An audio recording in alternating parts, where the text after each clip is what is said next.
महादेव्य महादेव्य शिवाय सत्तं नमो नमो प्रकृते भद्राय नियतापन्ताय स्मतां शान्ताकारं भुजगशयनं पद्मनाभं सुरेशं विश्वाधारं गगनसदृशं मेघवर्णं शुभांगं लक्ष्मीकान्तं कमलनयनं योगिविद्यानगम्यं वन्दे विष्णुभवभयहरणं सर्वलोकैकनाथं हरिः ओम् ॐ ह्रीं क्लीं चामुण्डाय विच्चै ॐ ग्लौं हुं क्लीं जुं सह ज्वालाय ज्वलय ज्वलय ज्वलय प्रज्वलय प्रज्वल ऐं ह्रीं क्लीं चामुण्डाय विच्चै ज्वलं शं लं चं फट् स्वाहाम् ॐ हरिः ॐ सरस्वत्यै नमः।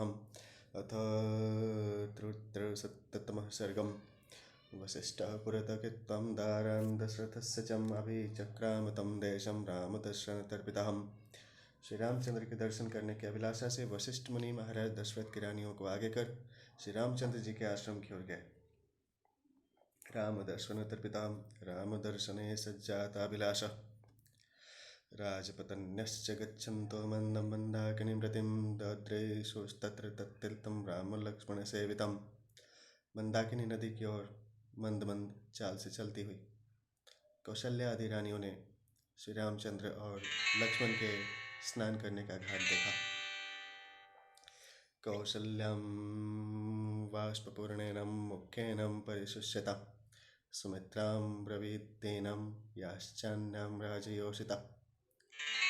उस घाट को देखकर देवी कौशल्या का मुख मारे शोक के सूख गया। वे रोकर सुमित्रा तथा अन्य रानियों से कहने लगी, इदं तेषां मनाथानां क्लिष्टं क्लिष्टकर्मणां मने प्रक केवलं तीर्थं ये ते निर्विषयीकृता। देखो, हमारे अनाथ लोकोत्तर कर्म करने वाले तथा कैके द्वारा राज्य से च्युत श्री राम लक्ष्मण और जानकी के स्नान आदि करने का यह घाट है। इतः सुमित्रे पुत्रस्तं सदा जलमत्यन्दितः स्वयं हरति सौमित्रैर्मम पुत्रस्य कारणात्। हे सुमित्रा, जान पड़ता है इसी घाट से मेरे पुत्र के लिए तुम्हारा पुत्र लक्ष्मण निरालस्य हो स्वयं जल भर कर ले जाता है। केवलम निश्चितम जघन्यमपि ते पुत्र कृतवान्नं तु गर्हितः सहितं सर्वं तद्देर्हितं गुणे। यद्यपि पानी भरना छोटा काम है तथापि इस काम को करने से वह निंद्य नहीं है, क्योंकि अपने बड़े भाई की सेवा करना प्रशंसा करने योग्य कार्य है। अद्यामपि ते पुत्रः क्लेशानाम तथोचितः नीचानर्थ समाचारम सज्जम कर्म प्रमुच्यतः। अब भरत के अनुरोध से श्री रामचंद्र के अयोध्या लौट चलने पर सदा सुख भोगने योग्य अथवा कष्ट सहने के अयोग्य तुम्हारे पुत्र लक्ष्मण को ये सब हीन पुरुषों के करने योग्य कष्टदायी कार्य नहीं करने पड़ेंगे। दक्षिण अग्रे सुदर्भेशुं साददर्शं महीतले पितोरिंगगुणादिपुण्याकं न्यस्तमायतलोचनां। तदंतर बड़े बड़े नेत्र वाली देवी कौशल्या जी ने दक्षिणाग्र कुशों पर रखा हुआ और पिता के लिए दिया हुआ इंगुदी का पिंड देखा। तं भूमौ पितुरात्रेणं न्यस्तं रामेण वीक्षसां वाचं देवी कौशल्यां सर्वां दशरथ स्त्रियः। जब कौशल्या जी ने देखा कि श्री रामचंद्र ने आर्त होकर पिता के लिए भूमि में वह पिंड रखा है, तब वे अन्य सब रानियों से बोली, इदमिक्ष्वाकुनाथस्य राघवस्य महात्मनः राघवेण पितुर्दत्तं पश्यते तद्यथाविधि। इक्ष्वाकुनाथ महाराज दशरथ के लिए श्री रामचंद्र ने यथाविधि जो यह पिंड दिया है इसे देखो। तस्य देव समानस्य पार्थिवस्य महात्मनः न तदोपैकं मन्ये भुक्त भोगस्य भोजनम। मैं तो समझती हूँ कि देवताओं के समान भोग भोगने वाले महात्मा दशरथ जी के योग्य यह भोजन नहीं है। चतुरंतां मही भुक्तां महेंद्र सदृशो विभु कथमिंग गुण गुडिपिन्याकं सभुंगते वसुधाधिपः। चारों समुद्रों तक सारी वसुधा को इंद्र के समान भोग करने वाले महाराज किस तरह यह इंगुदी का पिंड खाएंगे। अतो दुःखतरं लोके न किंचित प्रतिभाति मां यत्र रामः पितुर्दत्त्या दिङ्गुदैर्चोदमधिमान्। हे रानियों, मुझे तो इससे बढ़कर और कोई दुख नहीं जान पड़ता कि बुद्धिमान श्री राम ने अपने पिता के लिए इंगुदी की पिट्ठी का पिंड दिया। रामेणेङ्गगुणादिपुण्याकं पितुर्दत्तं समीक्षमे कथम दुःखेन हृदयं न स्फोटते सहस्रधाम। श्री रामचंद्र जी के दिए हुए इस इंगुदी की पिट्ठी के पिंड को देख मेरा हृदय क्यों नहीं हजार खंड होकर फट जाता। श्रुतिस्तुं स्वल्व्यं सत्यां लौकिकीं प्रतिभाति मां यदन्नं पुरुषो भवतिं तदन्नास्तस्य देवता शिदं पिष्टं देवता इति प्रति सत्यत्वन्यः। लोग यह कहावत ठीक ही कहा करते हैं कि मनुष्य जो कुछ स्वयं खाता है वही वह अपने देव और पितरों को अर्पण करता है। एवमार्ता सपतन्यस्तां जग्मुराश्वासितं तदा ददृशुश्चाश्रमे रामं स्वर्गच्युतमिवामरम्। इस प्रकार के कौशल्या जी के वचन सुन वे रानियाँ महारानी कौशल्या को धीरज बंधाती श्री राम आश्रम में पहुंची और वहां श्री रामचंद्र जी को स्वर्ग से नीचे आए हुए देवता की तरह बैठा देखा। सर्वभोगैः परित्यक्तं रामं संप्रेक्ष्य मातरः आर्ता मुमुचुरश्रोणि सस्वरं शोककर्षिता। उन्होंने देखा कि श्री रामचंद्र जी सब सुखोपयोगी भोज्य पदार्थों के त्यागे बैठे हुए हैं। तब तो वे सब की सब अत्यंत दुखी होकर उच्च स्वर से रोने लगे। तासां रामः समुत्थाय जग्राह चरणांशुभां मातॄणां मनुजव्याघ्रः सर्वांसां सत्यसंग्रह। सत्य प्रतिज्ञा और पुरुष सिंह श्री रामचंद्र जी ने माताओं को देखते ही उठकर उन सब के चरण छुए। ताः पाणिभिं सुख स्पर्श मृदंगोंगुलीतलैः शुभैः प्रममार्जुरजः पृष्ठाद् रामस्यास्यतलोचना। तब बड़े बड़े नेत्रों वाली सब रानियों ने अपनी कोमल अतएव छूने पर सुख देने वाली हथेलियों से श्री रामचंद्र जी की पीठ की धूल पोंछी। सौमित्रैरपि ताः सर्वा मातृ संप्रेक्ष्य दुःखिता अभ्यवादयतासक्तं शनैरामादनन्तरम्। तदंतर लक्ष्मण जी भी माताओं को देख अत्यंत दुखी हुए और उन्होंने श्री रामचंद्र जी के बाद धीरे धीरे अविरत सब माताओं को प्रणाम किया। यथा रामे तथा तस्मिन् सर्वां ववृत्तिरे स्त्रियः वृत्तिं दशरथाज्जाते लक्ष्मणे शुभलक्षणे। जिस प्रकार उन रानियों ने श्री रामचंद्र की पीठ की धूल पोंछी थी उसी प्रकार उन सब ने शुभ लक्षण वाले लक्ष्मण जी की पीठ की भी धूल पोंछी, क्योंकि लक्ष्मण जी भी तो महाराज दशरथ ही के पुत्र थे। सीता भी चरणांस्तासामुपसंगृह्य दुःखिता श्वशृणामश्रुपूर्णाक्षी स बभ्रुवाग्रतः स्थिता। तदंतर सीता जी ने भी दुखित हो आंखों में आंसू भर सासों के पैर पकड़े और उनके सामने वे जा खड़ी हुई। सासों के पैर पकड़े और उनके सामने वे जा खड़ी हुई। ताम परिष्वज्य दुःखार्तं माता दोहितरं यतां वनवास कृशां देनां कौशल्यां वाक्यं ब्रवीत। दुख से पीड़ित और वनवास के कष्टों के कारण कृष एवं दिन सीता जी को देवी कौशल्या ने अपने हृदय से उसी प्रकार लगाया जिस प्रकार माता अपनी बेटी को हृदय से लगाती हैं। छाती से लगाकर कौशल्या जी यह बात कहने लगी। आसक्तम अविरतम विदेह राज्यस्य सुतां स्नूषां दशरथस्य च रामपत्नीं कथम दुःखं संप्राप्ता निर्जने वने। हा विदेह राज की बेटी, महाराज दशरथ की बहू और श्री रामचंद्र की धर्मपत्नी सीता इस निर्जन वन में कैसे कैसे कष्ट झेल रही हैं। पद्ममातपसंतप्तं परिक्लिष्टमिवोत्पलं कांचनं रजसा ध्वस्तं क्लिष्टं चंद्रमिवाम्बुदः। हे जानकी, धूप से मुरझाए हुए कमल की तरह व मींजे हुए लाल कमल की तरह अथवा धूल धूसरित स्वर्ण की तरह अथवा बदली में छिपे चंद्रमा की तरह। मूर्खं ते प्रेक्ष्यमां शोके दहत्याग्निरिताश्रयं वृषं मनसि वैदेहीं व्यसनारणी संभवा। तेरे मुख को देख शोकाग्नि मुझे जलाए डालता है। जिस प्रकार काष्ठ को अग्नि दग्ध करता है उसी प्रकार दुख रूपी अरणि से उत्पन्न अग्नि मेरे मन को बिल्कुल भस्म किए डालता है। ब्रुवन्त्यामेव मार्तायां जनन्यां भरताग्रजः पादावासाद् जग्राहं वसिष्ठस्य च राघवः। महारानी कौशल्या दुखित तो इस प्रकार कह रही थी कि भरत जी के बड़े भाई श्री रामचंद्र ने वशिष्ठ जी के पास जा उनके चरण कमल स्पर्श किया। आश्रयम आश्रयभूतम काष्ठादिकम पुरोहितस्याग्निशमस्य वै तदां बृहस्पतेरिन्द्र इवामराधिपः प्रगृह्य पादौ सुसमृद्धतेजसः सहैव तेनोपविवेश राघवः। इंद्र जिस प्रकार अपने गुरु बृहस्पति के चरण छूते हैं, उसी प्रकार श्री रामचंद्र जी भी अग्निशम तेजस्वी पुरोहित वशिष्ठ के चरण स्पर्श कर उनके साथ आसन पर बैठ गए। तो जगन्यम सहित समंत्रिभिः पुरप्रधानैश्च सहैव सैनिकैः जनेन धर्मज्ञतमेन धर्मवान् उपोपविष्टो भरतस्तदाग्रजम्। तदंतर धर्मात्मा भरत जी अपने मंत्रियों, प्रजा के मुखियों और सेनापतियों के साथ श्री रामचंद्र के पास उनके नीचे आसन पर बैठे। उपोपविष्टस्तु तदा सवीर्यावां तपस्वी वेशेण समीक्ष्य राघवं श्रिया ज्वलन्तं भरतः कृताञ्जलिः यथा महेंद्रम प्रयतः प्रजापतिम। पराक्रमी भरत तेजस्वी श्री रामचंद्र जी के समीप बैठकर मुनि वेशधारी श्री रामचंद्र जी की ओर वैसे ही हाथ जोड़कर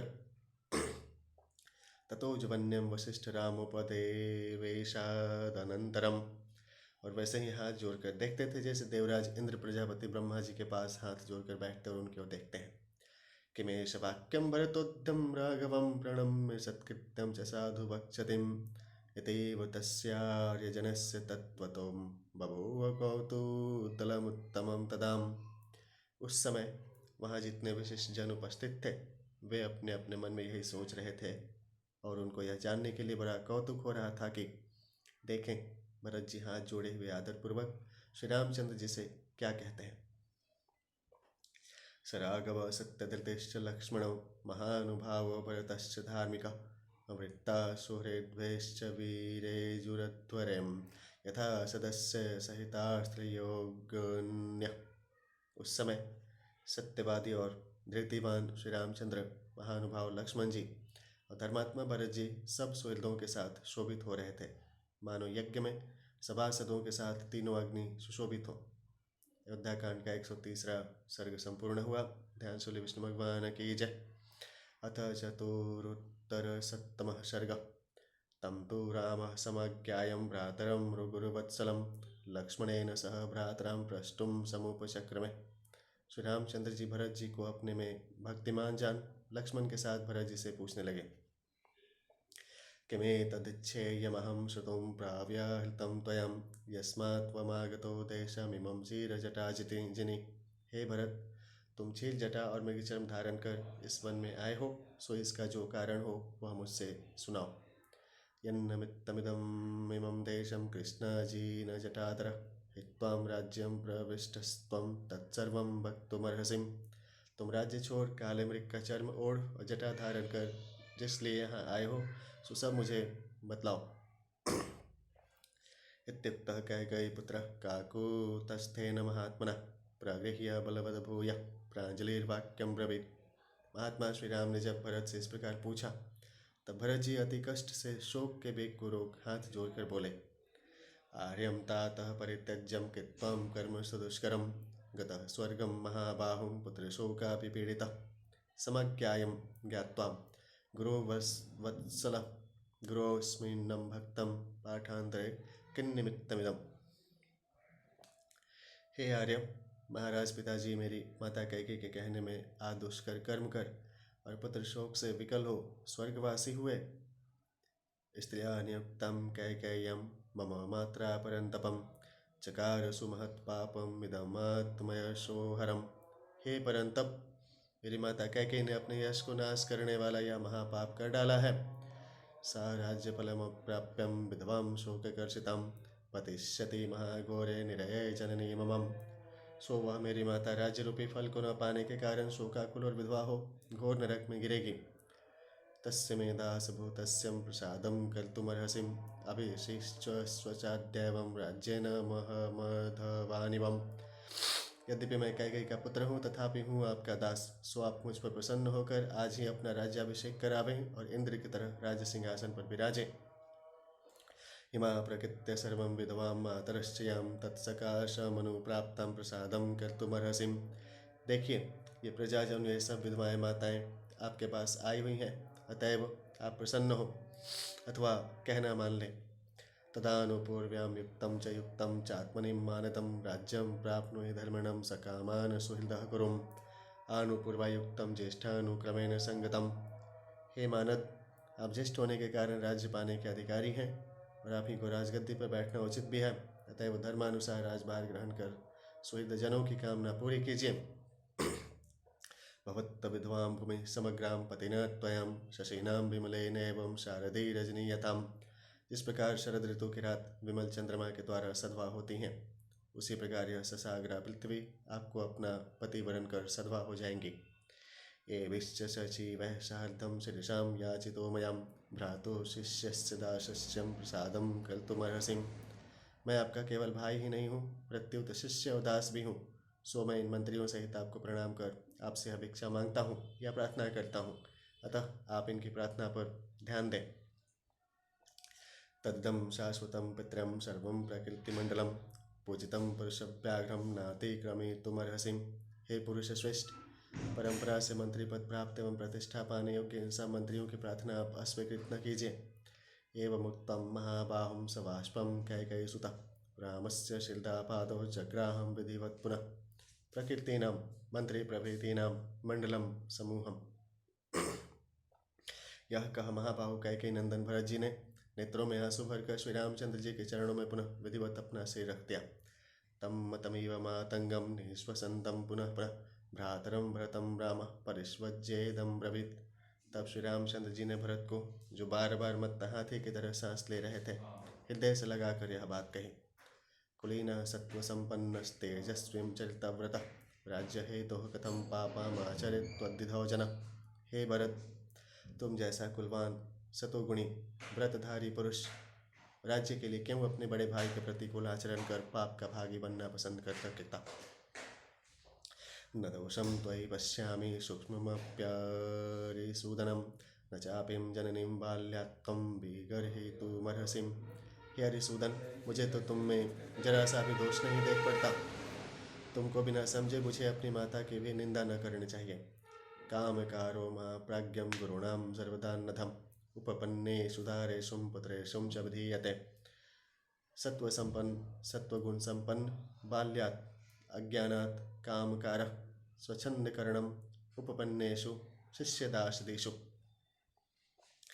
हे पाप रहित, हे महाप्राज्ञ, पिता इत्यादि गुरुजन अपने अनुगत शिष्य दास और स्त्री के साथ सदा इच्छानुसार व्यवहार कर सकते हैं।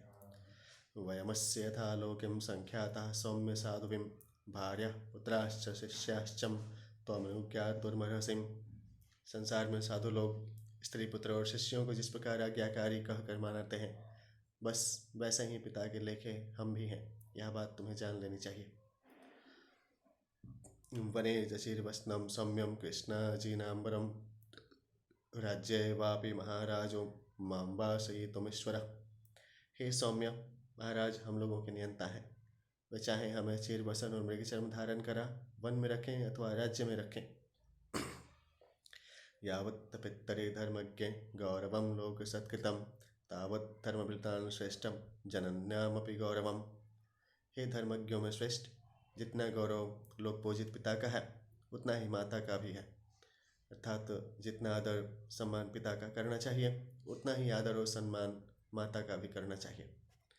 एताभ्यां धर्मशीलाभ्यां वनं गच्छेति राघवं माता पितृभ्यां मुक्तोऽहं कथमन्यत् समाचरे। ईश्वरः नियंता। हे भरत, जब इन दोनों धर्मात्मा माता और पिता ने मुझसे कहा कि वन जाओ, तब भला मैं किस प्रकार उनकी आज्ञा का उल्लंघन कर अन्यथा कर सकता हूँ। त्वया राज्यमयोध्यायां प्राप्तव्यं लोकसत्कृतं वस्तव्यं दंडकारण्ये मया वल्कलवाससा। अतः हे भरत, तुम अयोध्या में जाकर लोगों की सम्मति से राज सिंहासन पर बैठो और मैं बलकल धारण कर दंडक वन में वास करूँगा। एवं कित्तं महाराजो विभागं लोकसन्निधौ व्यादिश्य च महातेजं दिवं दशरथो गतः। क्योंकि इसी प्रकार से महाराज लोगों के सामने तुम्हारा और मेरा बंटवारा कर स्वर्गवासी हुए हैं। सच प्रमाणं धर्मात्मा राजा लोकगुरुस्तवं पित्रा दत्तं यथा भागमुष भोक्तुं त्वमर्हसि। इस समय वे धर्मात्मा महाराज लोगों के और तुम्हारे भी गुरु हैं और उनको ऐसा करने का अधिकार है। अतः हे भरत, तुम पिता के दिए हुए राज्य का उपभोग करो। चतुर्दशं समः सौम्यं दण्डकारण्यमाश्रितः उपभोक्षे त्वहं दत्तं भागम पितरा महात्मना। हे सौम्य, मैं भी 14 वर्ष दंडक वन में वास कर महात्मा पिताजी का दिया हुआ हिस्सा उपभोग करूंगा। यदा ब्रवीन्वां नरलोकसत्कृतः पिता महात्मा बहुधाधिपोपमः तदेव मन्ये परमात्मनो हितं न सर्वलोकेश्वर भवमप्यहम्। सब लोगों से पूजित महाराज पिताजी ने जो मुझसे कहा है उसी को मैं अपने लिए परम हितकारी समझता हूँ। पिता की आज्ञा या इच्छा के विरुद्ध सर्वलोकेश्वर का पद भी मैं अपने लिए हितकारी नहीं समझता। युद्धकांड का 104वां सर्ग संपूर्ण हुआ।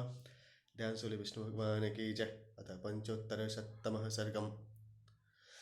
ततः पुरुष सिंहानां वृत्तानां तस्वृदग्गणे शोचतामेव रजनीं दुःखेण व्यत्यवर्तत। इस प्रकार बंधु बांधव और मित्रों के साथ उन राजकुमारों की जो अत्यंत दुखित थे रात सोच ही सोच में बीती। रजन्यां सुप्रभातायां भ्रातरस्ते सुहृदवृता मंदाकिन्यामुतः जप्यं कृत्वं रामोपागमन्। जब सवेरा हुआ तब उन भाइयों ने बंधु बांधवों के साथ मंदाकिनी नदी पर जा जप होम किया। तदंतर वे सब के सब श्री रामचंद्र जी के आश्रम में उपस्थित हुए। तृष्णीते समुपासेनां न कश्चित् अब्रवीत् भरतस्तु सुहृदन्मध्ये रामं वचनं ब्रवीत्। सब के सब चुपचाप श्री रामचंद्र जी के पास बैठे थे। कोई किसी से बातचीत नहीं करता था। सन्नाटा सा छाया हुआ था कि इतने में सुहृदों के बीच में भरत जी ने श्री रामचंद्र जी से कहा, सा नत्वितां मामिकां मातां दत्तं राज्यमिदं मम तद्ददामि तवैवाह्यं भुङ्क्ष्वं राज्यमकण्टकम्। हे भाई, वरदान द्वारा महाराज ने जो राज्य मेरी माता को दे उसे शांत किया था, वह राज्य माता ने मुझे दे डाला है। अब मैं वही राज्य आपको अर्पण करता हूँ। अब आप इस निष्कंटक राज्य का उपभोग कीजिए। महातेवाम्बुवेगेनं भिन्नं सेतुजलागमे दुरापारं त्वदन्येनं राज्यखंडमिदं महत्। वर्षा काल में जल के थपेड़ों से जब बांध टूट जाता है तब सिवाय उस बांध के और कोई उस पानी को नहीं रोक सकता। उसी प्रकार आपके सिवाय इस बड़े राज्य की रक्षा करने की शक्ति अन्य किसी में नहीं है। गतिं कर इवाश्वस्यं ताक्षर्यस्येव पतत्रिण अनुगन्तुं न शक्तिर्मे गतिं तव महीपते। हे महीपाल, इस प्रकार गद्दा घोड़े की अथवा अन्य पक्षी गरुड़ की चाल को नहीं पा सकते, उसी प्रकार मैं भी आपके राज्य पालन की सामर्थ्य नहीं पा सकता। अर्थात जैसी योग्यता राज्य शासन की आप में है वैसे मुझ में नहीं है। सुजीवं नित्यशस्तस्यं यः परेरुपजीव्यते रामतेन तु दुर्जीवं यः परानुपजीवते। हे राम, जिस राजा की सेवा अन्य लोग करते हैं जीना उसी का अच्छा है, किंतु जो राजा औरों की सेवा करके जीता है उसका जीवन दुखमय है। अथवा जिसके पीछे अन्य लोग जीते हैं उसी पुरुष का जीना जीना है, और जो दूसरों के सहारे जीता है उसका जीना न जीना बराबर है। यथा तो रोषितो वृक्षं पुरुषेण विवर्धितः हरेष्वकेनं दुरारोहे रूढस्कन्धो महाद्रुमः स यथां पुष्पितो भूत्वां फलानि च निदर्शयेत् स तां नानुभवेत प्रीतिं यस्य हेतु प्ररोपितः। जैसे किसी आदमी ने वृक्ष लगाया और उसे जल से सींच कर बड़ा किया, वह वृक्ष अपनी डारों और शाखाओं को फैलाकर ऐसा महावृक्ष हो गया कि उस पर छोटे डील डौल का आदमी नहीं चढ़ सकता। वही वृक्ष जब पुष्पित हो तो किंतु फल न दे तो जिस आदमी ने वह पेड़ लगाया था वह क्यों कर संतुष्ट रह सकता है। ऐसोपमा महाबाहुं तमर्थं वेत्तुमर्हसिं यदि त्वमस्मान् वृषभो भर्तां वृत्त्यान्न साधिं विषमः श्रेष्ठ पाठांतरे विदर्शयेत। हे महाबाहो, यह एक उपमा है, इसका अर्थ आप समझ सकते हैं। अतः यदि सर्वश्रेष्ठ स्वामी होकर आप हम वृत्तियों का शासन नहीं करते तो हम लोगों को उस पुरुष की तरह जिसने फल प्राप्ति के लिए वह महावृक्ष लगाया था फल न पाने से हताश होना पड़ेगा।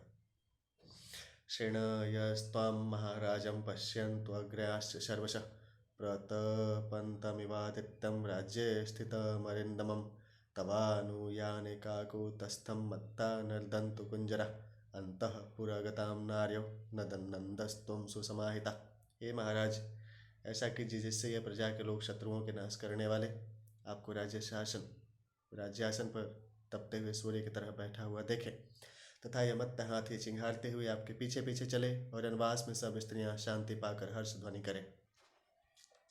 तस्वं साधवित्यमन्यन्तं नागरा विविधाजना भरतस्य च श्रुत्वां रामं प्रत्यनुयाचत।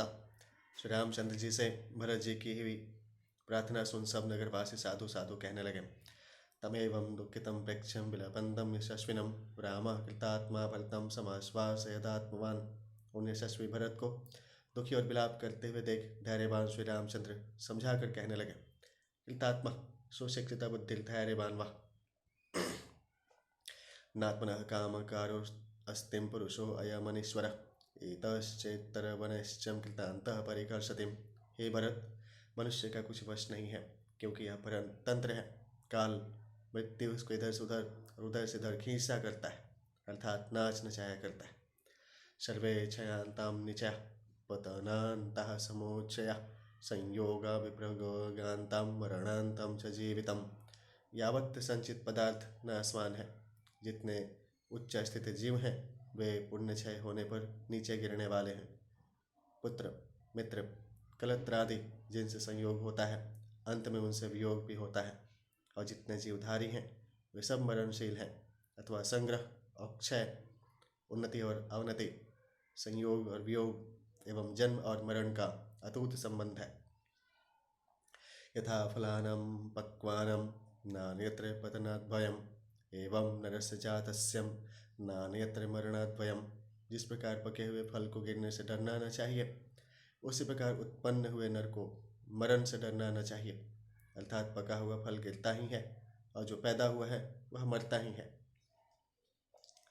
यथा गारं दृढ़स्तूर्णजीर्णं भूत्वा वसीदतिं तथैव सीदन्ति नरा जरा मृत्युवशङ्गतः।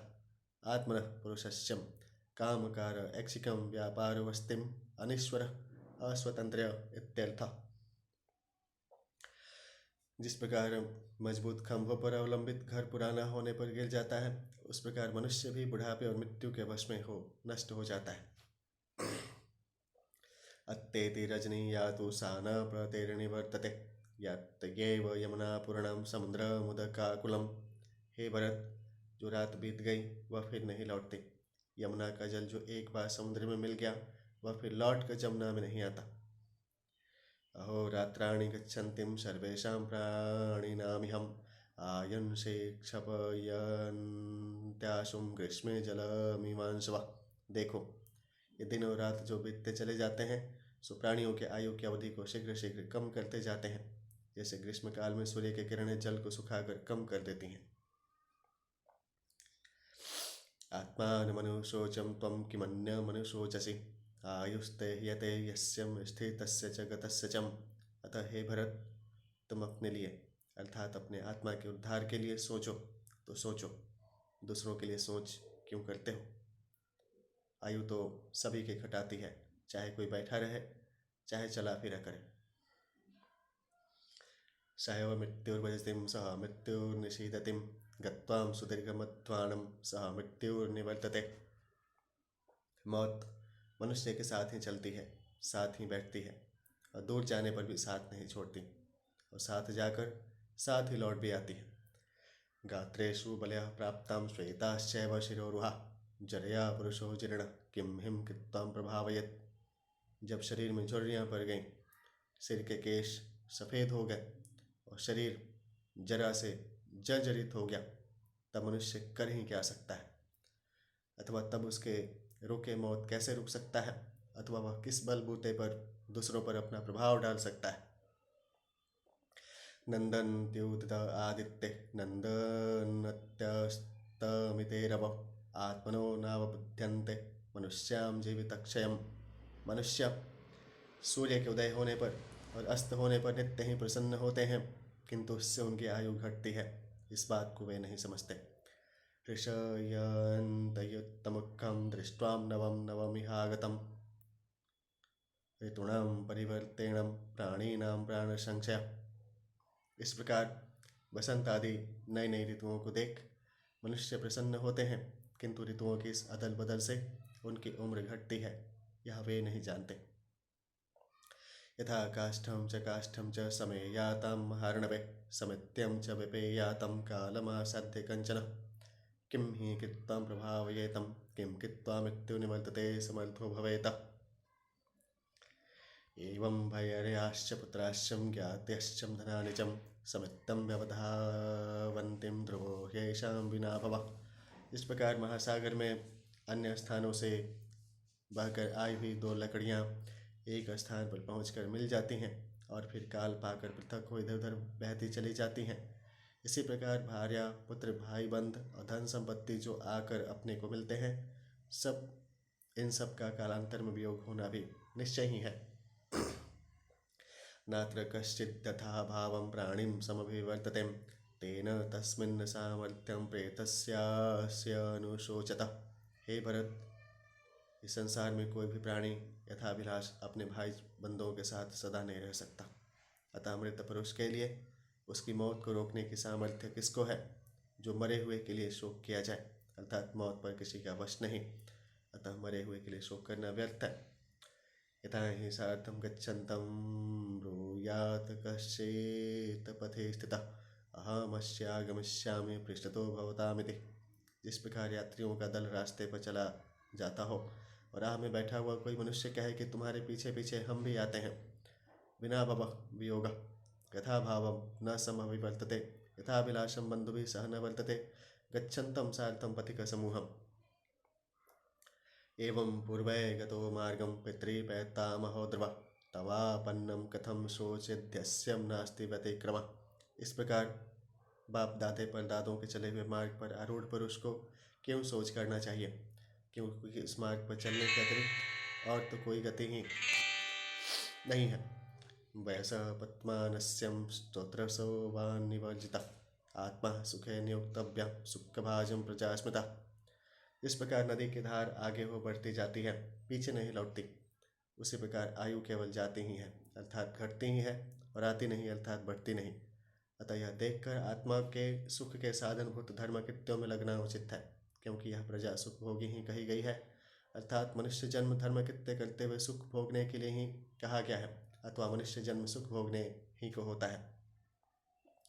धर्मात्मा सशुभय कृत स्नेह क्रतुर्भिश्चाप्त दक्षिणे धूतपापो गतः स्वर्गं पितानः पृथ्वीपति। हमारे महाराज पिताजी तो अच्छे मंगल रूपी और दक्षिणायुक्त यज्ञों को कर निष्पाप हो स्वर्ग सिधारे हैं। भृत्यानां वर्णात् सम्यक् प्रजानां परिपालनात् अर्थदानश्च धर्मेण पिता न स्त्रीदिवं गतः।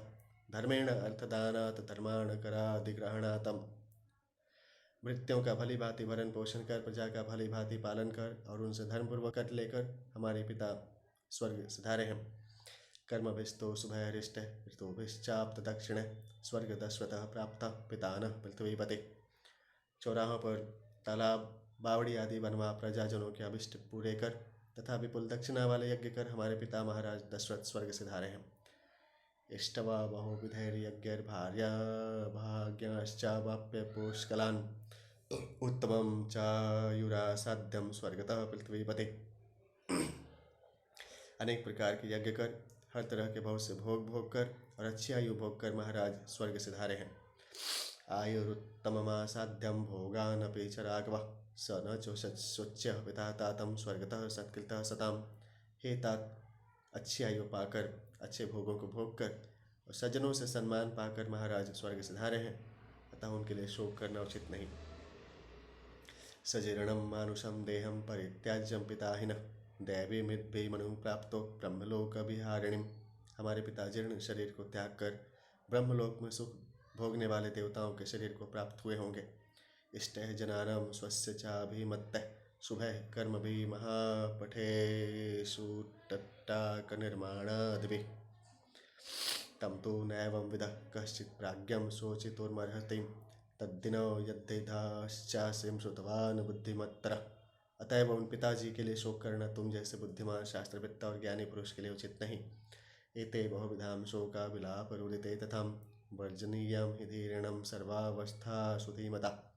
तुम बुद्धिमान तथा धैर्यवान हो, अतः तुमको इस प्रकार शोकान्वित हो विलाप करना हर हालत में त्यागना चाहिए।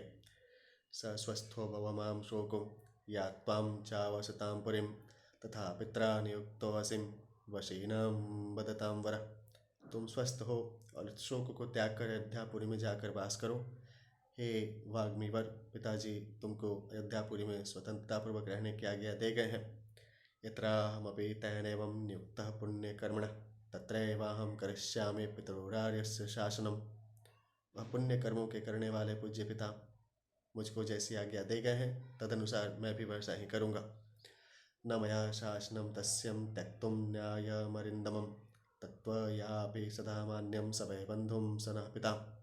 वशिनां स्वतंत्रेण पाठांतरे अपि पाठांतरे शोचिर्यात्वा।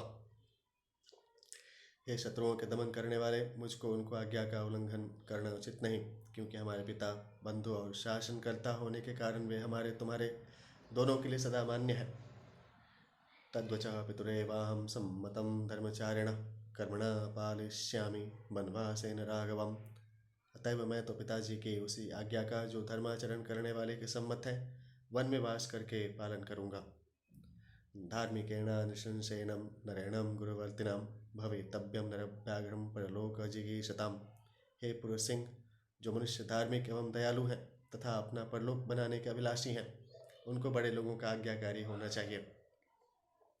आत्मानमनुतिष्ठं त्वं स्वभावेन नरर्षभं निशाम्यं तो शुभं वृत्तं पितृदशरथस्य नः। हे नरश्रेष्ठ, तुम पिताजी की सत्य प्रतिज्ञा को स्मरण कर अपने मन में अब राजधर्म को स्थापित करो, अर्थात पिताजी की सत्य प्रतिज्ञा को पूर्ण करने के लिए अयोध्या जाकर राज करो। शिरोमणि टीका के अनुसार इत्येवमुक्तं वचनं महात्मा पितुर्निदेश प्रतिपालनार्थं यवीयसं भ्रातरमर्थवच्च प्रभुर्मुहूर्तादिराम राम। महात्मा श्री रामचंद्र पिता की आज्ञा का पालन करने के लिए अपने छोटे भाई भरत से इस प्रकार के अर्थ गर्भित वचन कहकर मुहूर्त भर तक चुप रहे। अयोध्या कांड का 105वां सर्ग संपूर्ण हुआ। विष्णु भगवान की जय। अथ शरुत्तर सप्तमः सर्गम। एवमुक्त्वा तु भरते रामे वचनमर्थवत् ततो मन्दाकिनी तीरे रामं प्रकृतिवत्सलम् उवाच भरतश्चित्रं धार्मिको धार्मिकं वच को हि स्याति दृष्टलोके यादृशत्वमरिन्दमः। प्रजावत्सल श्री राम मंदाकिनी के तट पर जब इस प्रकार के सार्थक वचन कहकर मौन हो गए, तब धर्मात्मा भरत जी श्री राम जी से अनेक प्रकार की युक्तियों से युक्त एवं धर्मयुक्त वचन बोले। भरत जी ने कहा, हे शत्रु नाशन, आपके तुल्य इस लोक में दूसरा कौन होगा। न त्वं प्रव्ययथैर्दुःखं प्रीतिर्वां न प्रहर्षयेत् सम्मतश्चास्य वृद्धानां तांश्च पृच्छसि संशयान्। न तो आपको दुखी कर सकता है, न हर्ष हर्षित कर सकता है। सब बड़े बूढ़े आपको मानते हैं, तथापि धर्म के विषय में संदेह होने पर आप उन लोगों से पूछा करते हैं।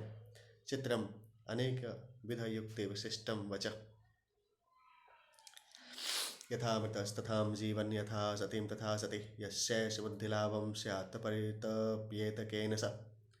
जिसके लेखे जैसा मरा हुआ आदमी वैसा ही जीता हुआ आदमी हो, या जो यह समझ रहा हो कि यह पदार्थ मेरे पास रहा हो तो क्या और न रहा हो तो क्या, ऐसी बुद्धि वाले मनुष्य को भला क्यों किसी वस्तु के लिए संताप होने लगा।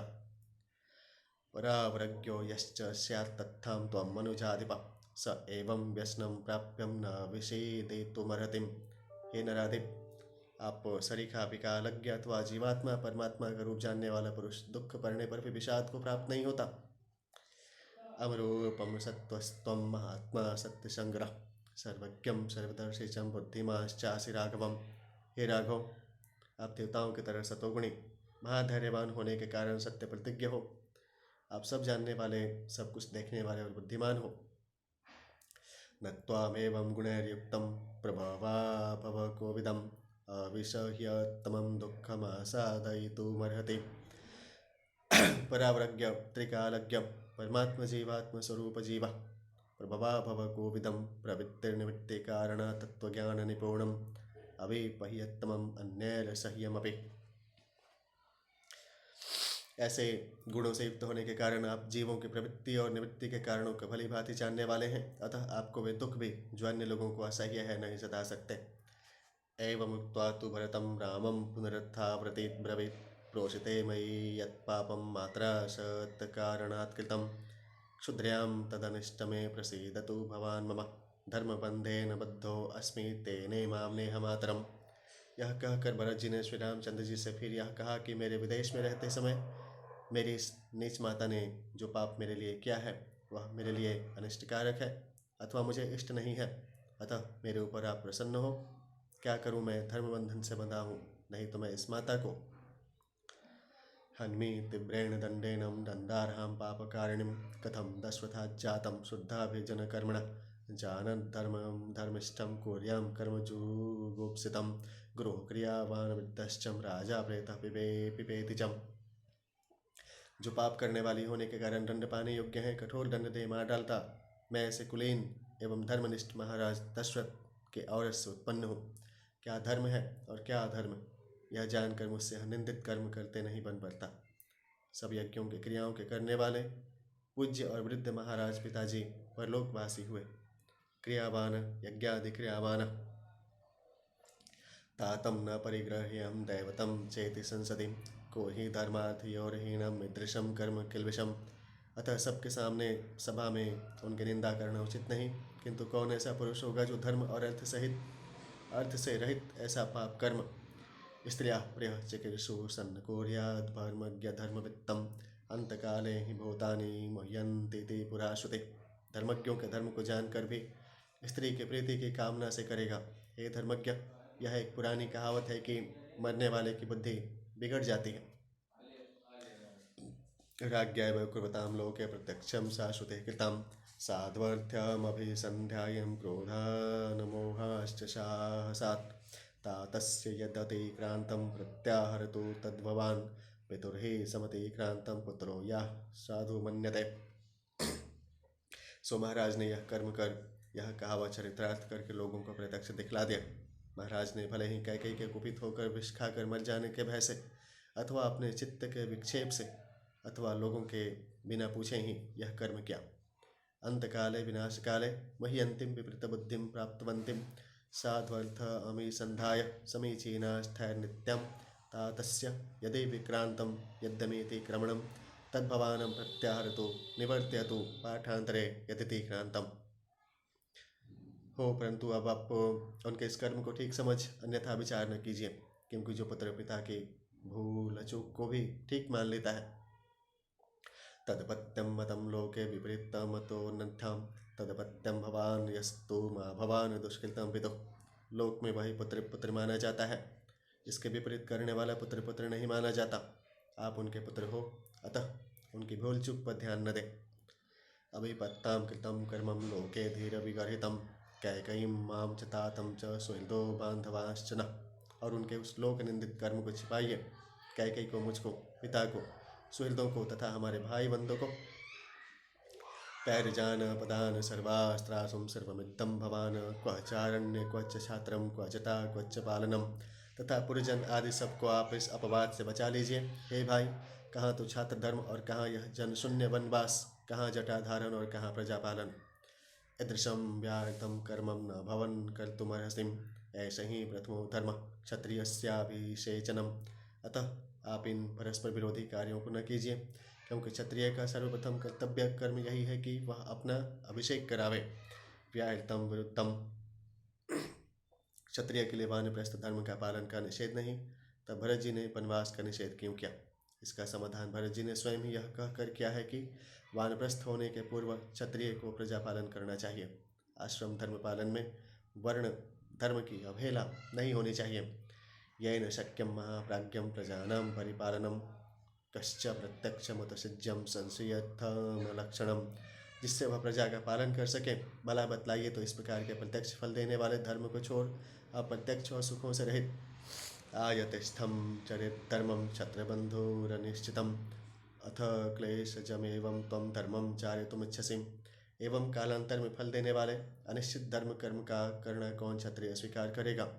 अथवा यदि आप इस प्रकार के शरीर को कष्ट देने वाला धर्माचरण करना चाहते हैं, धर्मेण चतुरो वर्णान पालयन क्लेशमाप्नुहि चतुर्णामाश्रमाणां हि गार्हस्थ्यं श्रेष्ठमाश्रमं प्राहुल धर्मज्ञ धर्मज्ञास्तं कथं त्यक्तुर्मर्हसिं श्रुतेन बालस्थानेन जन्मना भवतो ह्यहम्। तो धर्मानुसार ब्राह्मण आदि चारों वर्णों के पालन करने का कष्ट आप स्वीकार कीजिए, क्योंकि हे धर्मज्ञ, चारों आश्रमों में ब्रह्मचर्य, गृहस्थ, वानप्रस्थ और संन्यस्त ये 4 आश्रम हैं। संशयल्यम अप्रत्यक्षम अलक्षणम लक्षणरहितम आयतिस्यम कालांतर्भावी फलम अनिश्चितम श्रुतेन विद्याम स्थानेन पदेन। चारों आश्रम में ब्रह्मचर्य, गृहस्थ, वानप्रस्थ और संन्यस्त ये 4 आश्रम हैं। गृहस्थ आश्रम ही को धर्मज्ञ लोग सर्वोत्तम बतलाते हैं, तब इस आश्रम को आप क्यों छोड़ना चाहते हैं? देखिए, क्या विद्या में, क्या पद में और क्या वय में मैं आपके सामने बालक हूँ। स कथम पालिष्यामि भूमिं भवते तिष्ठतिम हीन बुद्धि गुणो बालो हीन स्थानेन चाप्यहम। सो मैं आपके रहते किस तरह पृथ्वी का पालन कर सकता हूँ? मैं बुद्धिहीन और सद्गुणहीन हूँ, और आपसे मैं पद में भी नीचा हूँ और बालक हूँ। भवत्ता च विना भूतो न वर्तयितुं मुत्साहम् इदं निखिलमव्यग्रं राज्यं पितृमकण्टकम्। अतः मैं आपके बिना रह भी नहीं सकता, फिर राज्य करने के बाद तो जाने ही दीजिए, अथवा मैं आपके बिना जी भी नहीं सकता। राज्य पालन करना तो दूर है, अतः पिता के संपूर्ण उत्तम एवं निष्कंटक राज्य का अनुसाधि स्वधर्मेणं धर्मज्ञं सह बान्धवे इहैव त्वाभिषिञ्चन्तुं सर्वा प्रकृत्यः सहं ऋत्विज सवशिष्टाश्च मंत्रकोविदा अभिषिक्तस्त्वमस्याभिरयोध्यां पालने व्रज। हे धर्मज्ञ, आप ही बंधु बांधवों सहित धर्म से पालन कीजिए। यहीं पर हे मंत्र के जानने वाले प्रजाजन वशिष्ठ, और यहाँ पे थोड़ा व्याख्या है, हीन बुद्धि गुण सद्गुण बुद्धि रहितम धर्तयितुं स्थातुम। प्रजाजन वशिष्ठ और मंत्रीगण सहित वैदिक मंत्रों के ज्ञाता ऋत्विज आपका अभिषेक कर दें, और आप अभिषिक्त होकर हम लोगों के साथ अयोध्या में राज्य करने को चलें। विजित्य तरसां लोकान् मरुद्भिरिव भास्वः ऋणानि त्रीण्यपकुर्वन् दुर्हृदं साधु निर्दहं सुहृदस्तप्यन् कामैस्तवमेवात्रानुषाधिमाम् आधार्यं मुदितः सन्तुं सुहृदस्ते अभिषेचने। जिस प्रकार अपने शत्रुओं को जीत इंद्र ने मरुदगणों के सहित स्वर्ग में प्रवेश किया था, उसी प्रकार आप भी हम लोगों के साथ अयोध्या में प्रवेश करें। दैव ऋण, ऋषि ऋण और पितृ ऋण, ये तीनों ऋणों से उत्तीर्ण हो। शत्रुओं को भस्म कर सुहृदों की मनोकामना पूर्ण करते हुए मुझे अपना सेवक बना आज्ञा दीजिए। हे आर्य, आज आपके अभिषेक से सुहृद लोग हर्षित हो। अद्यम भीता पलायन्तां दुर्हृदस्ते दिशो दशम आक्रोशम मम मातुश्चम प्रमिज्यम पुरुषर्षभ। और दुष्ट लोग भयभीत हो दशों दिशाओं में भाग जाए। हे पुरुष श्रेष्ठ, आपको वनवास दिलाने का जो कलंक मेरी माता को लगा है, उसको आप धो दीजिए। अथ तत्र भवन्तं च पितरं रक्ष किल्बिषात् शीर्षां त्वाभियाचेह्यं कुरुष्वं करुणां मयि बान्धवेषु च सर्वेषु भूतेष्विव महेश्वर।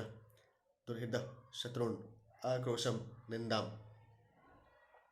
और पूज्य पिताजी को भी पाप से बचाइए। देखिए, मैं अपना मस्तक नवा आपसे यह याचना कर रहा हूँ।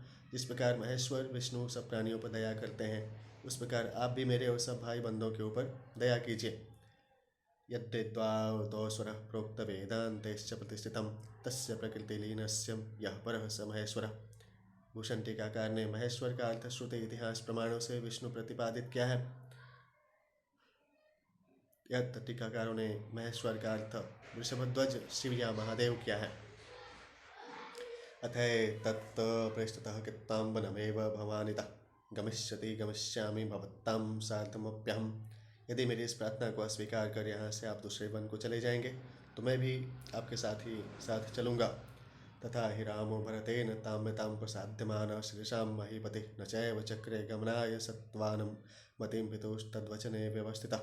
यद्यपि भरत जी इस प्रकार गिड़गिड़ा और चरणों पर अपना सिर रखकर श्री रामचंद्र जी को मना रहे थे, तथा श्री रामचंद्र जी पिता के वचन पर ऐसे दृढ़ थे कि वे जरा भी उससे विचलित न हुए, अथवा किसी प्रकार भी अयोध्या लौट जाना उन्होंने स्वीकार न किया। तदद्भुतं स्थैर्यमवेक्ष्य राघवं समं जनो हर्षमवाप दुःखितं न यात्ययोध्यामिति दुःखितो भवतं स्थिरप्रतिज्ञत्वमवेक्ष्य हर्षितः। जो लोग वहाँ उस समय उपस्थित थे, वे श्री रामचंद्र जी के विचार की दृढ़ता को देख हर्ष विषाद में एक साथ मग्न हो गए। वे दुखित तो इसलिए थे कि श्री रामचंद्र जी अयोध्या जाना स्वीकार नहीं करते थे, साथ ही हर्ष उनको इस बात का था कि श्री रामचंद्र जी दृढ़ बुद्धि वाले हैं। तमृतविजो नैगमयूथवल्लभा तथा विसंज्ञा श्रुकलाश्च मात्र तथा ब्रुवाणं भरतं प्रतुष्टुम प्रणम्य रामं च यया चिरेशाम। व्यापारियों के मुखिया वेद पाठी ब्राह्मण अथवा ऋत्विज लोग मूर्छित हो गए तथा रुदन करती हुई माताएं भरत जी की प्रशंसा करने लगीं और हाथ जोड़कर भरत जी की ओर से श्री रामचंद्र जी की प्रार्थना करने लगीं। अयोध्याकांड का 106वां सर्ग संपूर्ण हुआ। ध्यान से विष्णु भगवान की जय।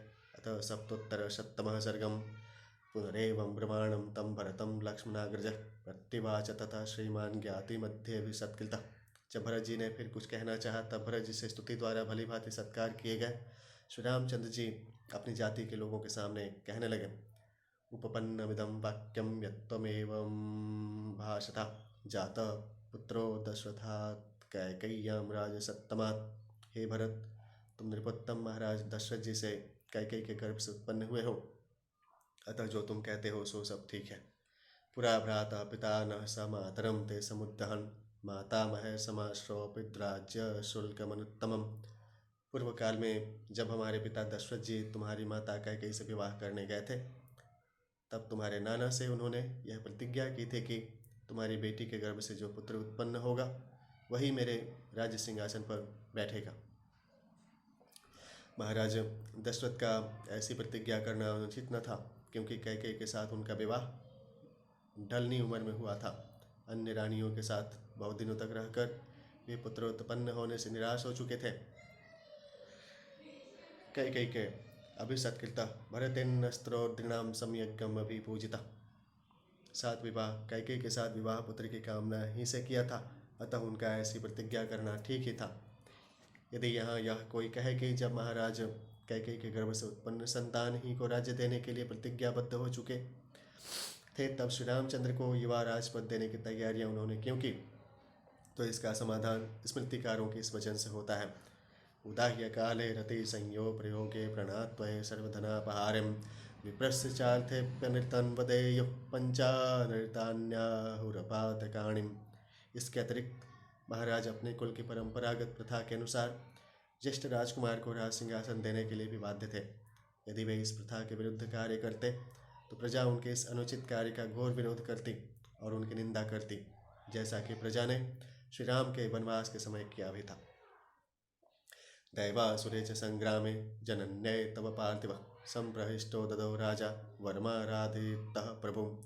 इसके अतिरिक्त देवासुर संग्राम में भी तुम्हारी माता के उपकार से संतुष्ट हो पिताजी ने उन्हें 2 वरदान देने को कहे थे।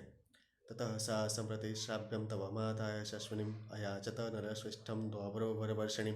अतः हे नरश्रेष्ठ, यशस्विनी एवं सुंदर वचन बोलने वाली तुम्हारी माता ने पिताजी को वचनबद्ध कर उनसे 2 वर मांगे। तव राज्यं नरव्याघ्रं मम प्रवाजनं तथा तव च राजा तदा तस्य नियुक्तं प्रददो वरौ। हे पुरुष सिंह, 1 वर्ष से तुम्हारे लिए राज्य और दूसरे से मेरे लिए वनवास। महाराज ने भी मांगने पर इन दोनों वरों को दे अपनी प्रतिज्ञा पूरी की। तेन पित्रा अहमप्यत्रं नियुक्तः पुरुषर्षभं 14 वने वासं वर्षाणि वरदानिकम्। हे नरवर, उसी वरदान के कारण पिता को आज्ञा से मैंने 14 वर्ष का वन में वास करना स्वीकार किया। सोहम वनमिदं प्राप्तो निर्जनं लक्ष्मणान्विता सीतया च प्रतिद्वंद्वं सत्यवादे स्थितः पितो। और पिताजी के वचन को सत्य करने के लिए सीता और लक्ष्मण के साथ ले और सर्दी गर्मी दुख सुख की कुछ भी प्रवाह न कर मैं इस निर्जन वन में चला आया हूँ। भवानपि तथैत्येवं पितरं सत्यवादिनं कर्तुर्मर्हति राजेन्द्र क्षिप्रमेवाभिपेचनात्। हे राजेंद्र, तुम भी अपना शीघ्र राज्याभिषेक करवा कर मेरी तरफ पिताजी को सत्यवादी बनाओ। ऋणान्मोचयं राजानं मत्कृते भरतप्रभुं पितरं चापि धर्मज्ञं मातरं चाभिनंदय। हे भरत, मेरी प्रसन्नता के लिए तुम महाराज को इस ऋण से ऋण करो और उनकी रक्षा करो। माता कैकेयी को भी स्वयं राज्यासन पर बैठकर प्रसन्न करो। अप्रतिद्वंद्व शीतोष्णादिवाधारहितोऽहम् श्वेतैः पुरा तातं श्रुतिर्गेतां यशस्विनां गयेन यजमानेनं गयेष्येव पितन् प्रति। हे तात, सुना है कि पूर्व काल में गय नाम के एक यशस्वी राजा गया प्रदेश में यज्ञ करते थे। उन्होंने पितरों से यह वाक्य कहा था कि पुत्रां नो नरकाद्यस्मात् पितरं त्रायते सुतः। तस्मात् पुत्र इति प्रोक्तः पितृण्यतपाति वासुता। पुत्र पिता को पुन्नाम नरक से उद्धार करता है और पितरों के उद्देश्य से इष्टपूर्त कार्यों को कर पितरों को स्वर्ग में भेज सब प्रकार से पितरों की रक्षा करता रहता है। इसी से उसको पुत्र कहते हैं। इष्टापूर्तम का विवरण स्मृतियों में लिखा है। पूर्त पुत्र वापीर्ण तड़ागादि देवता यतानानि च अन्न प्रदानमाराम पूर्तमत्यो प्रचक्षते। इष्ट एकाग्निकर्ण हवनम त्रेतायां यच्च हूयते अंतर्विद्यां च यद्यानमिष्टं तदमीदीयते। वीएस आप्टे ने ये लिखा। एष्टभ्यां बहवः पुत्रं गुणवन्तो बहुश्रुता तेषां वै समवेतानामपि कश्चिद् गयां व्रजेत्। इसी से लोग विद्वान और गुणवान बहुत से पुत्रों की चाहना करते हैं कि उनमें से कोई पुत्र तो गया जाकर श्राद्धादि द्वारा पितरों का उद्धार करेगा। पितृणपातिं तदुदेशकृतेष्टा पूर्वादीनां स्वयं लोके पाप्य रक्षते च। एवं राज्यस्य सर्वे प्रतीतां राजनंदनम तस्मात् त्राहि नरश्रेष्ठं पितरं नरकाप्रभो। हे राजनंदन, सब राजर्षियों का इस बात पर विश्वास है, अतः हे नरश्रेष्ठ तुम पिताजी का नरक से उद्धार करो। अद्धाम गच्छ भरतं प्रकीर्तिरनुरंज्य शत्रुघ्न सहितो वीरम सह सर्वे द्विजातिभिः। हे भरत, तुम शत्रुघ्न को तथा सब ब्राह्मण आदि प्रजा को साथ लेकर अयोध्या में जाकर प्रजाओं को आनंदित करो। प्रवेक्षे दंडकारण्यम महामप्यविलंबयन अभ्यां तो सहितो राजन वैदेहम लक्ष्मणेन च। हे राजन, मैं भी सीता और लक्ष्मण को साथ ले शीघ्र दंडकारण्य में प्रवेश करूंगा।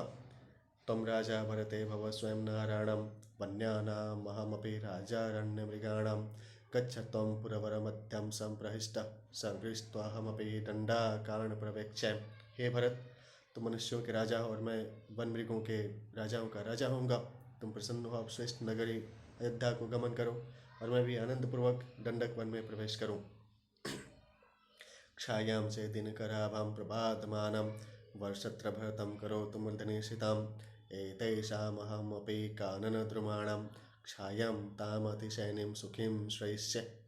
सूर्य के आतप को रोकने वाले राजचतुल तुम्हारे मस्तक पर शीतल छाया करें और मैं जंगल के इन पेड़ों की सघन छाया का आश्रय ग्रहण करूं।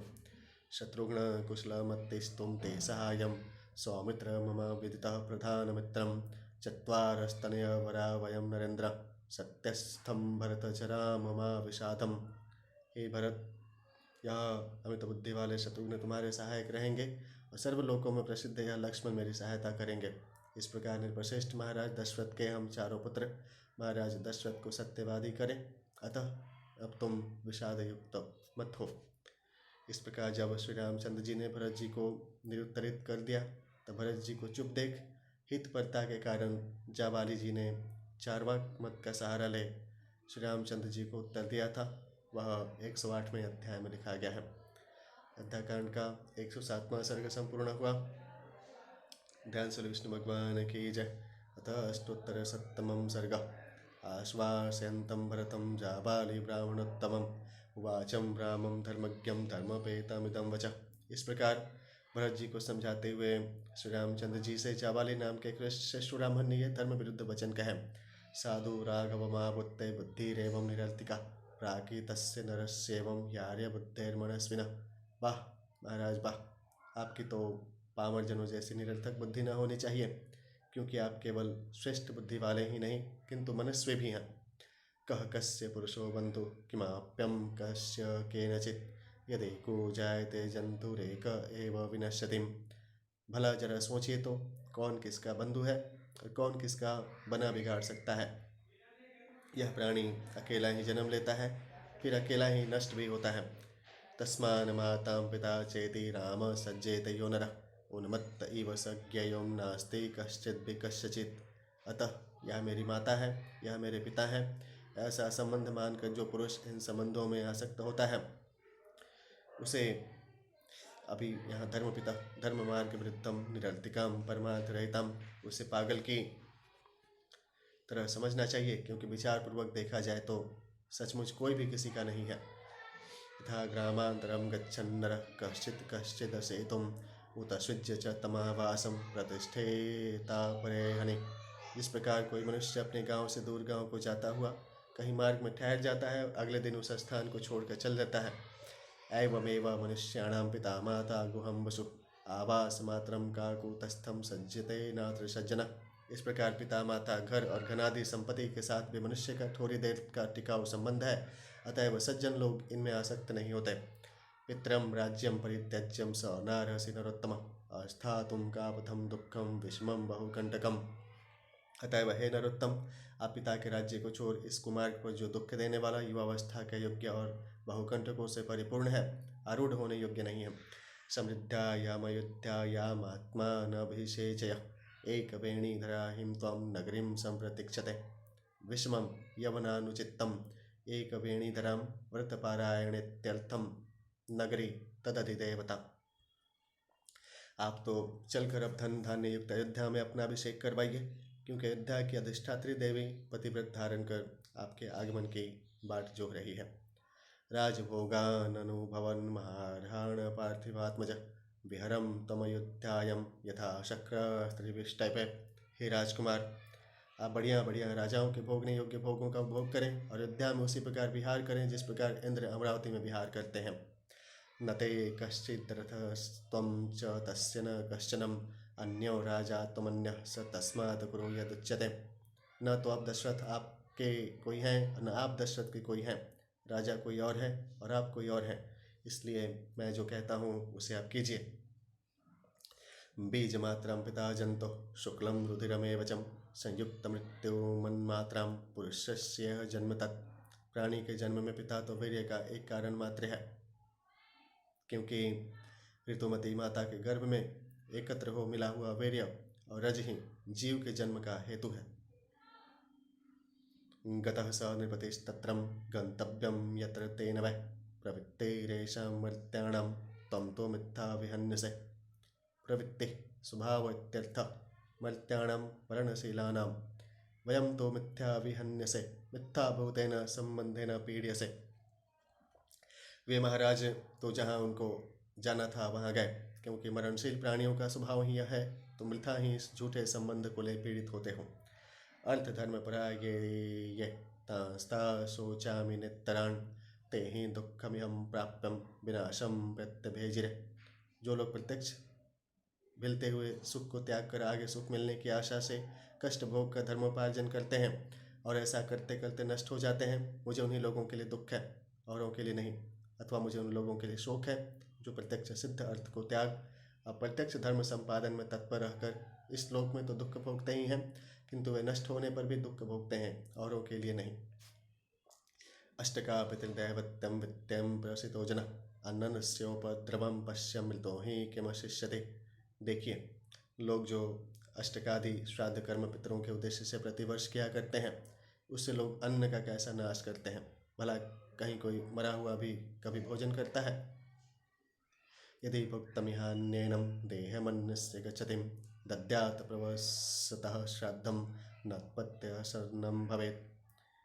यदि एक का खाया हुआ अन्न दूसरे के शरीर में पहुंच जाता तो बटोही को रास्ते में भोजन करने के लिए भोज्य पदार्थ अपने साथ आगे अर्थ धर्म पर प्रत्यक्ष सौख्यम विहाय केवलार्थ संपादन पर उपद्रवम क्षयम। यदि एक का खाया हुआ अन्न दूसरे के शरीर में पहुंच जाता तो बटोही को रास्ते में भोजन करने के लिए भोज्य पदार्थ अपने साथ लेने की जरूरत ही क्या है, क्योंकि उसके संबंधी उसके नाम पर घर पर ही श्राद्ध कर दिया करते और वही उस बटोही के लिए मार्ग को भोजन का काम देता और बटोही बोझ ढोने से बच जाता। दान संवहना येते ग्रंथा मेघा विभीकृता यजस्व देहि दीक्षस्वम तपस्तप्यस्व संत्यज। हे श्री रामचंद्र, अन्य उपायों से धनोपार्जन में क्लेश देख दूसरों का धन हरने में चतुर लोगों ने दान द्वारा लोगों को वश में करने के लिए धर्म ग्रंथों में लिख दे रखा है कि यज्ञ करो, दान दो, दीक्षा लो, तप करो, संन्यास लो, अर्थात लोगों को धोखा देकर उनका धन हरण करना ही इन धर्म ग्रंथों की रचना का मुख्य उद्देश्य है। सदास्ते परमित्येवं कुरु बुद्धिं महामते प्रत्यक्षं यतदातिष्ठं परोक्षं पृष्ठतः कुरु। हे महामते, वास्तव में इस लोक के अतिरिक्त परलोक आदि कुछ भी नहीं है, इससे आप भली भांति समझ लीजिए। अतः जो सामने है उसे ग्रहण कीजिए, और जो परोक्ष अर्थात प्रत्यक्ष नहीं है उसे पीठ पीछे कीजिए। अर्थात प्रत्यक्ष में सुखदायक राज्य को ग्रहण कीजिए, और परोक्ष की बात की पिता को सत्य प्रतिज्ञा करने से बड़ा पुण्य होगा को भुला दीजिए। दान संवनना दान यप शोकारण्योपाय मेघाभिभिम परद्रव्य ग्रहण कुशल बुद्धिभिम सत्तां बुद्धिं पुरस्कृतं सर्वलोकनिदर्शनीं राज्यं त्वं प्रतिगृहीष्वं भरतेन प्रसादितः। देखिए, भरत जी आपसे प्रार्थना करते हैं, अतः सर्वजनानुमोदित सज्जनों के मत को स्वीकार कर राज्य ग्रहण कीजिए। अयोध्याकांड का 108वां सर्ग संपूर्ण हुआ। ध्यान से विष्णु भगवान की जय। अथ नवोत्तर सप्तमः सर्गम्। ओम शांताकारं भुजगशयनं पद्मनाभं सुरेशं विश्वाधारं गगनसदृश्यं मेघवर्णं शुभांगं लक्ष्मीकान्तं कमलनयनं योगिभिर्ध्यानगम्यं वन्दे विष्णुभवभयहरणं सर्वलोकैकनाथं सर्वस्वरूपे सर्वेशे सर्वशक्ते समन्वितं भयभ्यस्त्राहि नो देवीं दुर्गे देवी नमस्ते।